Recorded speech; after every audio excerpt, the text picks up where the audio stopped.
Do you put too much pressure on yourself? If you do, you're in the right place. This video is just for you. If you don't know who I am and you're new here, hey, my name's Thomas. I'm a coach and I help people with three things in particular. One is helping people begin starting to work on their goals, their dreams, their deepest desires. The second thing is helping people bounce back from whatever kind of setbacks, struggles, challenges they're going through in life. And the third thing is helping individuals break through whatever they perceive to be in the way, which is really this, and helping people go to those next levels which they really want to go to in life. In this particular video today, I really want to focus on why we put so much pressure on ourselves and what specifically you're doing or not doing to contribute to that. So when you understand why you're putting so much pressure on yourself and what's going on, you can actually do something about it to take that pressure off. Because when you're putting pressure on yourself, that leads to stress, that leads to anxiety, that makes you beat yourself up, and that is really not good for your mental health. But when you learn why you're putting so much pressure on yourself and you start doing things about it, that's when you stop basically being stressed all the time. That's when you can actually start relaxing a bit, and that really calms down your anxieties. And as well as that, is you're actually going to start having a better relationship with yourself, and you're going to start noticing massive differences in your life. So in this particular video, I'm just going to talk about a few topics, a few things I've struggled with when I put a lot of pressure on myself. And I want to be clear, we will constantly put pressure on ourselves at certain times in our life. It's not like you can get rid of it and you can stop putting pressure on yourself. Typically, when you put pressure on yourself, it's feedback. There's certain things you're doing. There's certain perspectives that you're adopting. There's certain dynamics going on in your life, which is creating that result of the pressure that you're putting on yourself. So I'm just going to riff in this video, talk about a few topics, and hopefully one or two really resonates with you. So the first thing I want to talk about from my experience is the reason why I've put pressure on myself is because I'm actually expecting myself to do something which I perceive isn't really that important to me. It's not something I really value deep down inside. And that can either be the thing I'm doing is just not that important. So I'm feeling this pressure to, let's say, cook healthy meals. And I'm really wanting to get better health and lose weight. But I'm putting this pressure on myself, expecting myself to do something which isn't really that important to me. Or I could perceive that I'm doing something really important to me. So I love doing these YouTube videos. I love creating video content and sharing what's on my mind and helping people, sharing my knowledge. But the task I might have to do is editing the videos. And I might be putting pressure on myself to get these videos out, but then I'm procrastinating because it's actually the editing part which I'm putting pressure on to do. And I don't like editing, but I perceive that it's important to me because it's going to help me do what I love doing. But it's the very thing, it's the means to an end which I'm expecting myself to do and putting the pressure on. And so to sort of bottom line this, when I felt the most pressure on myself, is I'm expecting myself to live outside of my values, is to live outside my zone of genius. And that may be with you as well. So you might want to analyze what specifically are you putting pressure on yourself to do? Because most likely, it's either the thing you're expecting yourself to do is just not that important to you. It's just not really valuable. And there's other things you would love to be doing. Or you may perceive, well, this is helping me get what I want, but the actual thing, the action, like me with the editing, that is the block. And that is the thing you're putting pressure on yourself to do. And because you don't like doing it to get what you want, that's why you're putting this pressure on yourself and you're feeling that stress. And you sort of beat yourself up because you're like, why aren't I doing this? And you know, there's a quote by Einstein, and he basically says it's along the lines of, if you're a cat and you expect yourself to swim like a fish, you're going to go around your whole life thinking you're stupid. And so you may be a cat right now, and you're really good at just wandering around or climbing trees or catching mice or whatever. That's what you're really good at. But what you're doing is you might be looking at other people around you in life. Or maybe there's certain people who are putting pressure on you to be like a fish. And you've got to be really good at swimming like a fish. Maybe you feel that, or you feel people putting that pressure on you to be like a fish. And You're going around trying to swim and you suck at it, and you're putting this pressure on yourself that you should be really good at swimming. And it may just be a case of just taking a step back and realizing you're not actually designed to swim. That's not your thing. Whatever you're doing, that may not be the real thing which you love doing. And it may be, if you're a cat, climbing trees, chasing after mice, and whatever that metaphor means for you, you know deep down what that is. And so if you're feeling pressure, it's probably feedback that you're not actually being authentic with yourself. So that's just something to think about there. Now, the second thing I found, definitely personally, but also with clients who I've worked with, is pressure typically comes in the form of you wanting to get a specific result. It's focusing too much on the having. You might want to have to get a certain amount of money in a certain amount of time, create a certain amount of income, or get to a certain level of wealth, like net worth, if it's financial, or if it's like relationship based, it could be that you want to get a partner or a spouse or a child in a certain amount of time. It could be maybe if you're in a relationship that you want to have things to be a certain way because things aren't going the way you want it to right now. It could be in so many different areas, whatever it is for you, whatever you feel the pressure the most, wherever you feel the pressure is the most, it's probably going to be about having a result. And the pressure is actually the attachment to it. It's basically, I have to have this so bad, so much. And the pressure is kind of actually like fear. Because whenever you really want something, you want to have a certain result, what that does in your mind is it actually creates a contrast of you not wanting the opposite. So let's say if you really want to be a success, whatever that means for you, have a certain thing in your mind, a certain amount of money, a certain relationship. It could be being an entrepreneur, having a successful business, whatever. Having this, that attachment to this will create a fear of the opposite. So I don't want to be a failure. I don't want to be broke. I don't want to be single all my life or whatever. And so the attachment is the pressure. The pressure comes from you really wanting to have this certain thing, because what that means, the pressure is in your mind is I've got to get this right. I've got to do this, and you overanalyze everything because every little thing I've got to do is to get this. That's going to help me get this. And any wrong step means this, right? And that's like that perfectionism. And so really it's removing that attachment from having a certain result, because the more you want something, the more you don't want its opposite. And the truth is, there's a quote, I think it's by Buddha, the desire to seek that which is unachievable, whatever you want to have, and the desire to avoid that which is unavoidable, whatever this is for you, is the root of all human suffering. And so this leads me really on to the next point, but sometimes the pressure can be because you're being too ambitious. You're way off in fantasy land, right? And the pressure is actually kind of feedback, because there may be three things going on in your mind. One, this thing you want to have is far too big in your awareness. And you perceive, I don't really think I can achieve that. That goal is far too big.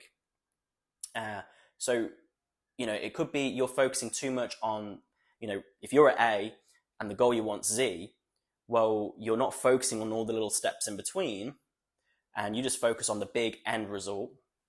And so you just perceive it to be too overwhelming. It's kind of like if I said to you, we're in Africa, imagine me and you're in Africa, and there's an elephant and it's dead. And I've got a gun to your head and I'm like, you have got to eat this elephant right now. You're going to be like, I can't do it. And you're going to have this pressure when I've got this gun to your head, like, eat the elephant. right now. Because you know in your mind, in your perception, that it's impossible. You can't do it. And it's the same thing with this goal you're trying to achieve. You just perceive it to be too big. It's too overwhelming. So the pressure could be the goal is just too big in your perception. And that's why you're feeling that, because it's giving you feedback that I can't do it. But when you have this attachment, like I said before, that you want to achieve this thing so bad and as soon as possible, that's the pressure. It's just giving you feedback that you can't do it, and you're stressed out and you're stuck in this rock and a hard place, but you're just putting this pressure on yourself. So the one thing could be you perceive this thing you want to have to be too big of a task. You perceive it potentially could be just impossible to achieve. The second thing could be, well, you perceive this goal to be very big, but the time you're giving yourself is not enough time. You know, there's nothing wrong with setting really big, ambitious goals, but you've got to be realistic in terms of, well, how long do you expect yourself to achieve that goal? And I've worked with a lot of individuals and people who want to, let's say, have a load of coaching clients. I remember speaking to one individual who had this massive pressure of not wanting to fail, this huge fear of failure, and this pressure to succeed. And I worked out, well, what's this thing you really want to have? Well, I want to have 10 clients. I want to have 10 coaching clients paying me X amount per month. Cool. And when do you want to achieve that by? And they said, as soon as possible. Well, what does that mean? Be specific. And they said, 3 months, ideally. 3 fucking months to go from 0 to 10 clients. Jesus, no wonder you feel that pressure. So the big things is the goal you might have might be way too big. I want to get 10 clients, or I want to make $1 million, or I want to get a boyfriend or a girlfriend, or I want to find my soulmate, or whatever. And that thing might just be really big for you. Oh my God, it's so overwhelming, or that's impossible. Or it could be the goal you've set yourself, the thing you want to have, is you're expecting yourself to achieve that thing in a really short time frame. That could be why putting this pressure on yourself. You feel this pressure because I've got to get it now. I've got to get it as soon as possible. And if I don't, I'm going to be miserable. So I've got to just do what I can to get it as soon as possible. Too big, too little time. Or look, you may be realistic. You may have this achievable goal and the time frame you're giving yourself is real, but you have no game plan of achieving it. You have absolutely no strategy. And that's why you're feeling this pressure, because it's like, I know what I want and it's pretty realistic. It's you know, very doable, but how the fuck am I supposed to do it? You just have no idea because you have zero game plan. So it could be as simple as that. And so what can really help you, if you resonate with that, is a few things. Well, with the goal, the big goal, if you perceive the goal I'm trying to chase is way too big, well, what you could do is you could chunk it up into little pieces. So let's go back to the elephant analogy. Imagine if I said to you, okay, I want you to eat this elephant, but let's first just chop it up into all these bite-sized pieces. And I'm just like, eat one bite at a time. That might be a little bit more relieving. Okay, I don't need to eat the whole thing. It's just one bite at a time. So whatever your goal is, you could chunk it up. You could make it more bite-sized and achievable. And it's just, okay, well, I've just got to do this one thing every single day and I'll get there. It could be as simple as that. Making the big goal smaller, taking bite-sized chunks. The second thing could be combining that, or it could just be literally giving yourself some more time. So let's say, you know, the elephant analogy, and you just see this dead elephant, got a gun to your head, eat the elephant, but we've not chunked it up. Rather than saying to you, you've got right now to eat it in a day, let's just say, all right, you've got a year. I'm gonna still hold this gun to your head. I'm gonna follow you everywhere you go, but you've got 1 year to eat this elephant. And if you don't, I'm gonna kill you. Well, you're probably gonna feel less pressure because you know you've got lots of time. Could be the same with you. So whatever the goal is, you could just give yourself more time to achieve it. Because the pressure is, I've got to do this ASAP. And that's feedback that you're like, I can't do it. But the more time you give yourself, then whatever you need to give, it could be doubling the time or whatever. Just give yourself a little bit more time. You're probably going to find that's going to really help you take the pressure off yourself. And then the third thing could be, you could either do 1 or two, or both. And what you could also do, I think is wise, really to do a combination of all three, is figure out the game plan. What is it you want, but how are you going to achieve it? What are the steps you've got to do? If you want to eat the elephant, well, you chunk it up into little bite-sized pieces, and let's say I give you a year to do it. Great. Well, how are you going to attack eating that elephant? Do you start with the legs first? Do you start with the tail? Do you start with the torso? And after you've eaten, what part next? Whatever that is for you, what's your game plan? And if you have no idea, just put pen to paper or go on YouTube, research, and just learn from others. How do they do it? And use that as your game plan. And if you just do one, two, or a combination of all three, you sort of chunk the goal down, you give yourself some more time, and you realize when you chunk the goal down, okay, what's the plan? What's my strategy I'm going to do every single day, week, month, or for the year? You're probably going to take a load of pressure off yourself. So I hope that helps, but a big thing I found with myself and with clients is you probably, the pressure is because you're being overambitious, and you might need to get real. You might need to make the goal more achievable in your perception, and you might need to give yourself a little bit or a lot more time. And the last thing I really want to talk about is coming back to being too focused on the result. And you might be a little bit sort of, the goal is a little bit ahead of where you're currently at.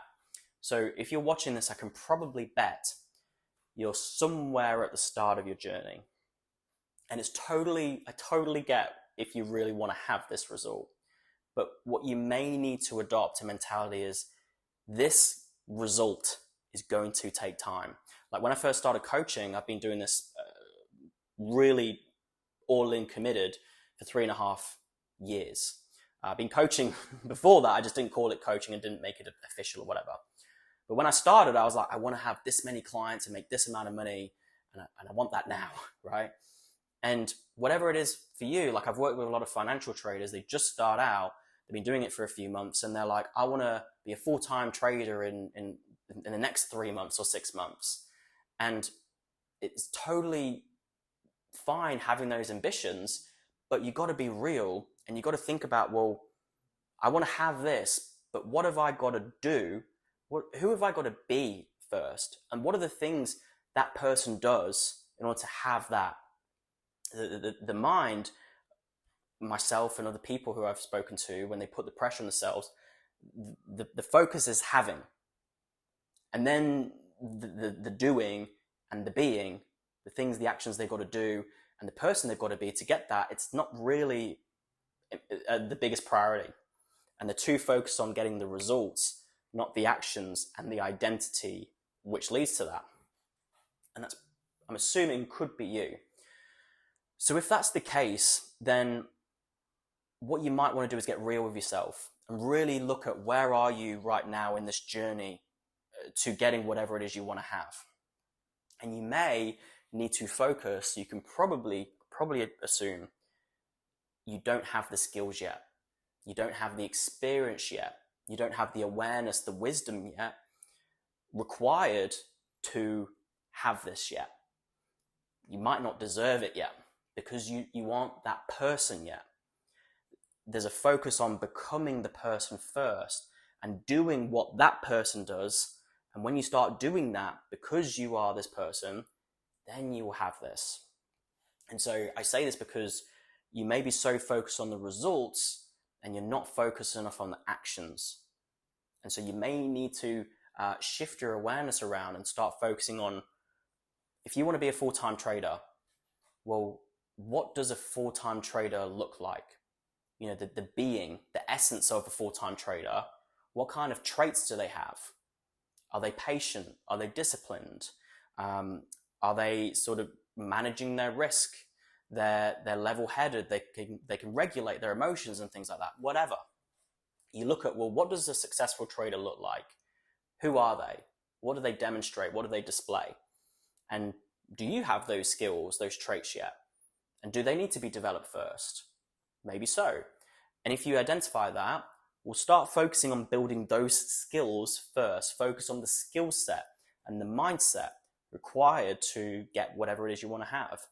And when you focus on that and you become that person first, then the having's just going to sort of effortlessly fall on your lap because you deserve it. So there's a book I learned, which I'd highly recommend. It's called Mindset. It's very simple, but it really talks about the two types of mindsets people have. You might have heard this. It talks about a fixed mindset versus a growth mindset. And if you're putting pressure on yourself, it's probably because you're too fixated on the results, which in this book, they call that the fixed mindset. And so you're so fixated on the results, you really want to succeed, and that means you can't fail. The thought of failure is so big and overwhelming, you typically don't start or you don't last very long. And so a fixed mindset isn't very productive in terms of you getting whatever it is you want to have. And the fixed mindset is what creates pressure. So one thing I would invite you to adopt is try adopting more of a growth mindset. And the growth mindset, what they outline in this book, is it's less so focused on the result. The growth mindset is just focusing on getting better, like diving headfirst into challenges, failing, fucking up, setbacks, mistakes, whatever, but then they grow from it and they learn from it. And the people who have the growth mindset in this book, they love that and they just love diving into it because they know when they do that and they learn from it, trial and error, they're better and they're going to be more equipped to have whatever it is they want to have. So the results, there's fixed mindset, growth mindset, the two different types of people, they're all chasing the same result in the end. You know, like students. There's students in this book where they're like fixed mindset and they really struggle with exams. They don't even want to take certain tests because they don't want to fail because they've got this fixed mindset. They want to get results.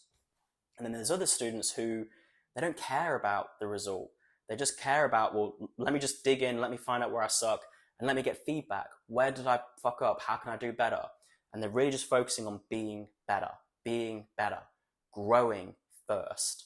And so I really stress this because I've really adopted this year. I've been aware of the term, but reading this book, it really made the penny drop for me with, my coaching. And I was like, I was so focused. I was so fixated on the result. And I wasn't really focusing enough on growing first, being a coach. Like, what does a coach do? What does a great coach look like? I was completely overlooking that because I was just focused on the results. And this book really helped me focus on the growth side of things and focus on developing certain things first in order to have the results. So I've been ranting and venting, but focusing on growing and developing yourself first. Don't worry about the results. They will come, but it requires you to be patient. And you might want to adopt a mentality of just learning and growing for a year first. Just don't even care about the results. Just get better at whatever it is you want to do. And the thing you want to have, just focus on being that person first. Last thing, the reason why I have a lot of pressure is because you may be trying to do it all at once. And you may have many goals, many dreams. And you feel this pressure because it's like, how the hell do I do it all at once? And I've totally been there. And one thing which really helped me is one thing. So I'll recommend a book. It's called The One Thing. And there's a question here. It calls it the focusing question. So let's say you have many, many goals and you're like, I want to achieve them all. One thing you may want to try is asking yourself this question. It's called the focusing question. And basically, you want to ask, what is the one thing such by achieving it, everything else becomes easier to achieve or completely irrelevant?